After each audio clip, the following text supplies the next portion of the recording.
Bonjour, Damien Sinimalé, paysagiste. Donc aujourd'hui, je vais vous présenter la taille d'arbus.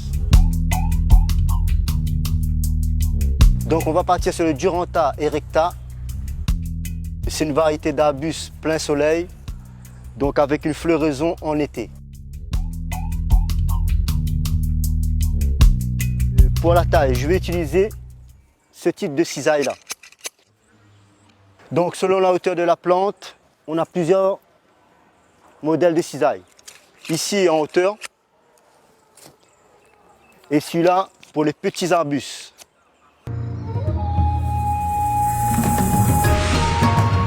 Ce que nous conseille Azote, avant d'utiliser une cisaille, de désinfecter cette cisaille-là avec de l'eau javel. Parce qu'à force de tailler les différentes variétés d'arbres, on peut nuire à la plante, c'est-à-dire ramener des maladies et la plante ne va pas pouvoir vivre, quoi.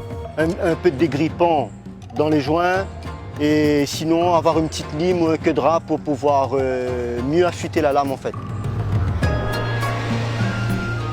La taille, ça va servir à donner une forme à la plante pour qu'elle puisse se développer et pour avoir une floraison un peu plus régulière dans l'année. Comme on est dans un climat tropical, donc la floraison il va se faire régulièrement si on fait une bonne taille.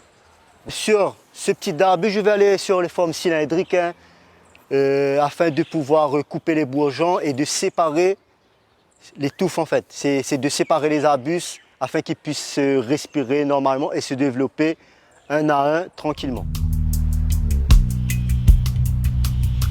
Pour couper droit, mettre le cisaille du côté normal et afin de pouvoir tailler en rond ou cylindrique, attaquer le cisaille à l'inverse. À force de tailler, c'est avec l'habitude qu'on pourra trouver sa technique pour pouvoir bien tailler ces arbustes-là.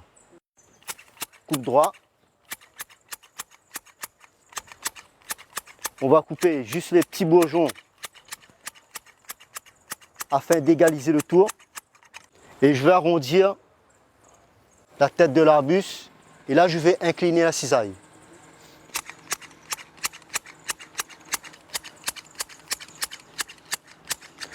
Donc, moi, je me conseille à Azote une petite astuce. En fait, se décaler un peu et regarder la forme de l'arbuste afin de pouvoir détecter les petits bourgeons qu'on n'a pas pu tailler avec la cisaille.